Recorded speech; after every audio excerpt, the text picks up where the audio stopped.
لیکن اب وہ وہاں سے چلے گئے ہیں. تو یہ بھی حکومت جو ہے نا, گلگت بلتستان حکومت نے اپنے پولیس اہلکار کے جو کچھ دستے وہاں متعین کیے ہوئے تھے, اور ان کی طرف سے بھی کوئی اس میں مزاحمت ہوئی ہے. اور جو مظاہرین تھے یا جو زمان پارک میں جو پی ٹی آئی کے کارکن تھے, ان کی بیک اپ پہ یہ جو جی بی پولیس تھی, جس کی وجہ سے اسلام آباد اور پنجاب پولیس کو ناکامی کا سامنا کرنا پڑا.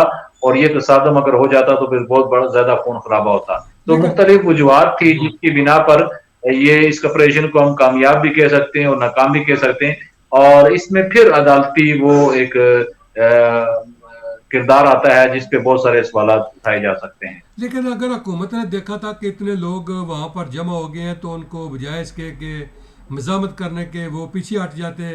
اس سے حکومت کی بے عزتی ہوئی ہے, کیونکہ اگر وہ گرفتار نہیں کر سکے تو عام آدمی پر اس کا بڑا غلط اثر پڑا ہے. کہ ایک دیکھو, ایک اگر وہی کیس اگر کسی عام آدمی پر ہوتا تو پولیس اس کو 2-4 ڈنڈے بھی لگاتی اور اٹھا کر لے جاتی. دوسری طرف اسی کیس میں جو ہے وہ ہزار بلکہ ڈویژن کی نفری ہونے کے باوجود بھی وہ گرفتار نہیں کر سکے. یہ حکومت پر ایک اچھا اثر نہیں پڑا.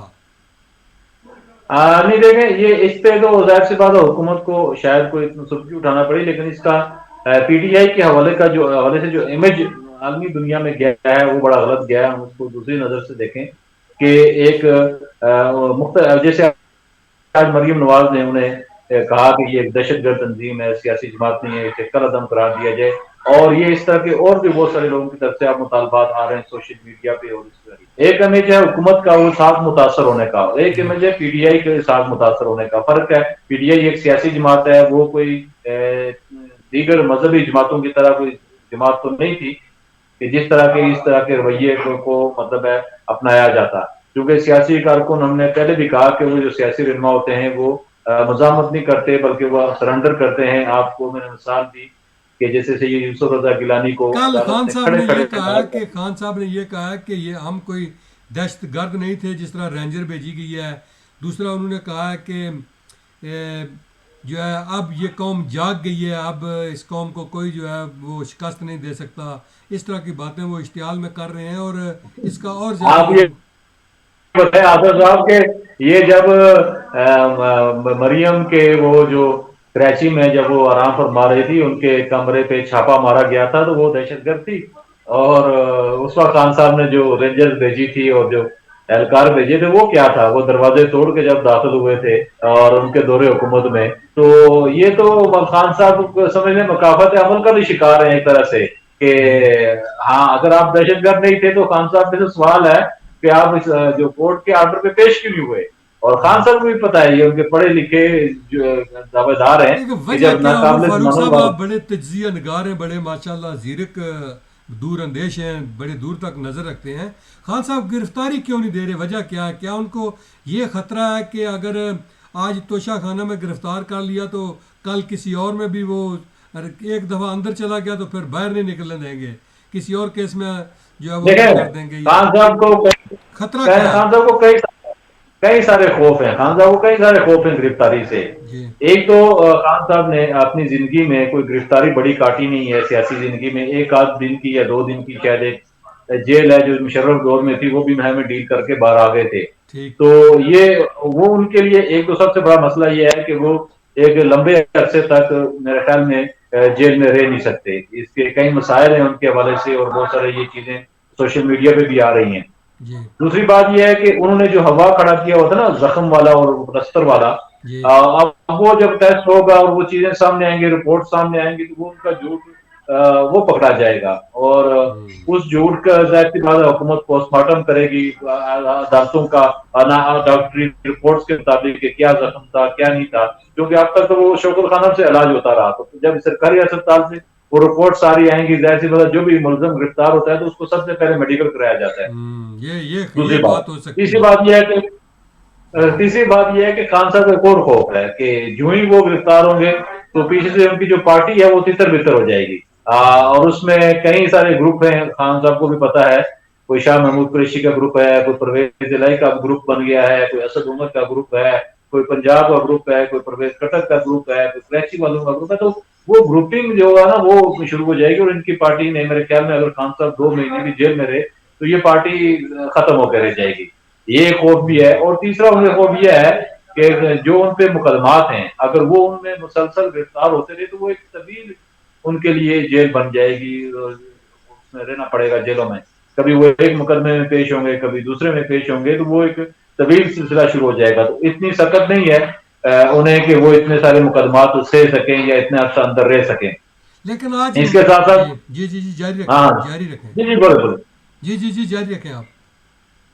اس کے ساتھ ساتھ جو خان صاحب یہاں بیٹھ کے جو ان کے رابطے ہیں بین الاقوامی لوگوں سے اور قومی جو لوگوں سے وہ منقطع ہو جائیں گے, اور وہ ایک دم سے سیاست سے خان صاحب آؤٹ ہو جائیں گے. اور وہ سمجھتے ہیں کہ اگر وہ ان رابطوں یہ رابطے منقطع ہو جاتے ہیں تو پھر ان کے لیے وہ جو سیاسی جو رائے ہیں نکلنے کی امیدیں ہیں وہ بھی ختم ہو جائیں گی. رابطوں کی آپ نے بات کی ہے تو آج مریم نواز صاحبہ نے بھی کہا ہے کہ عمران خان امریکہ سے بار بار رابطہ کر کے معافی مانگ رہے ہیں, اور شاید وہ اسی لیے یہ سارا کچھ کر کے ایک بار پھر ان سے معافی مانگ کر وہ جو ہے ساری جو ہے ڈیل لینا چاہتے ہیں.